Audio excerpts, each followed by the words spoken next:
was an incredible, challenging year. I'm just starting off. There's a lot of obstacles that we had in order to get everything we thought we were going to get done for 2013.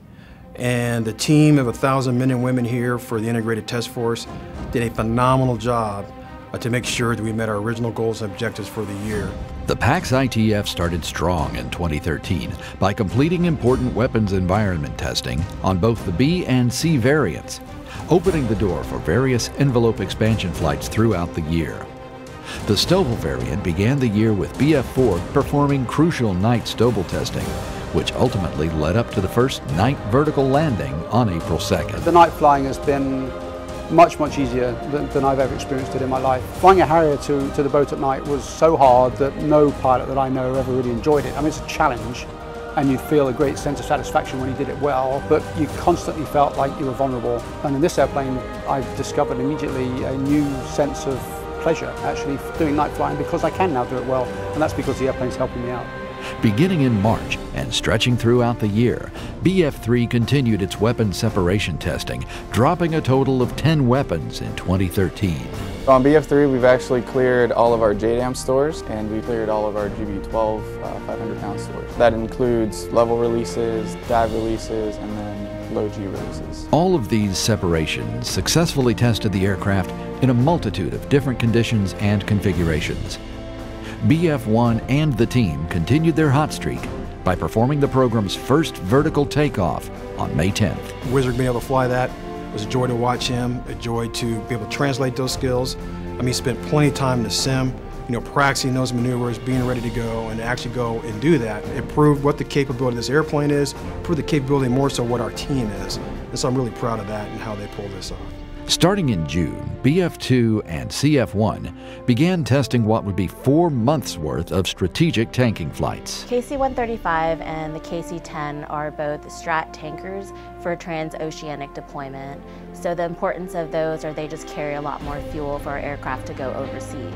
We basically opened up the envelope for strategic tankers, the KC-10 and KC-135, for both the B and the C model. This important line of testing will help operations in the future by allowing Navy and Marine pilots to refuel from these long-range strategic tankers. Strategic tanking and the boom drogue adapter on the center line of the KC-135, it's a very high gain task and it's very high workload. But we were able to do that in the F-35, both the B and C, with relatively low workload. Each combination of F-35 and tanker flew a wide variety of speeds and altitudes in order to open up a large envelope for operational use. July marked an official period of Stovall field carrier landing practice in preparation for return to sea.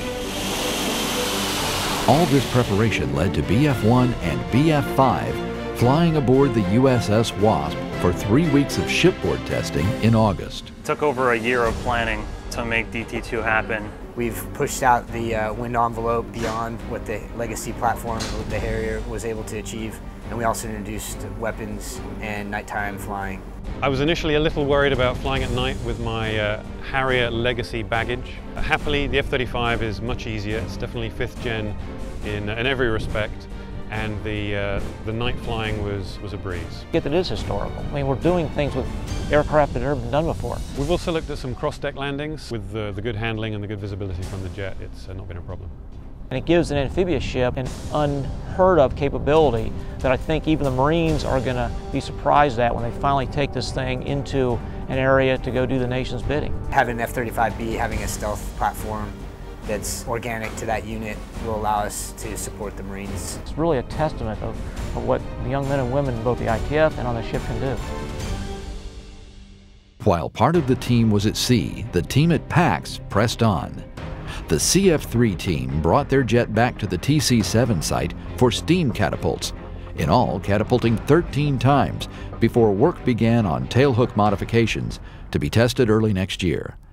August also marked the beginning of high angle of attack testing for CF-5. High angle of attack testing really involves 3 distinct phases. The first is envelope expansion, then we do departure recovery, and then we do departure resistance. CF-5 worked through its initial departure recovery testing and began the intentional departure phase that will continue in 2014. What we're doing is seeing that we don't have any deep stall characteristics in the aircraft, We're seeing that if the aircraft does get into a high yaw rate spin, that it can recover from that, and that all those characteristics are pretty benign to not only the aircraft control systems, but also to all the subsystems as well.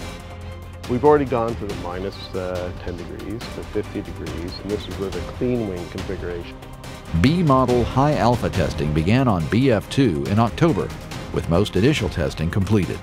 Leading up to the end of the year, the CF-2 team accomplished an important test objective by completing the first weapon separation from an F-35C. Conditions for this first separation for the GBU-12 was 5,000 feet, 0.88 Mach, and just a 1G straight and level separation. This is a significant milestone, not just for the program, but for the pilots who are going to receive this aircraft in the future. This is one of the stepping stones that takes this airplane into the combat system. With the first weapon separation from an F-35C completed, CF-2 went on to complete a total of 7 separations in October and November. This included a flight in which 2 weapons were released, and another flight featuring a 30-degree descending separation of a GBU-31.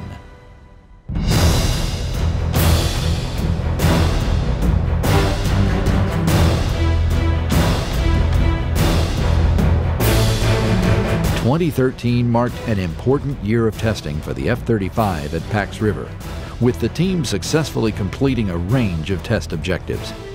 Despite some challenges at the beginning of 2013, the team pressed ahead, fulfilling all its test goals for the year. For both F-35B and F-35C, we've exceeded all of the original test plan goals. And so really what that is, that's not just a meet the goal, that's a significant exceeding the goal. Everyone here executed above and beyond what the original plan was. I mean, we all worked very, very hard. And the great thing is that there's about 1,000 people here, and each one of those 1,000 people have a significant role into the success that what we do every single day.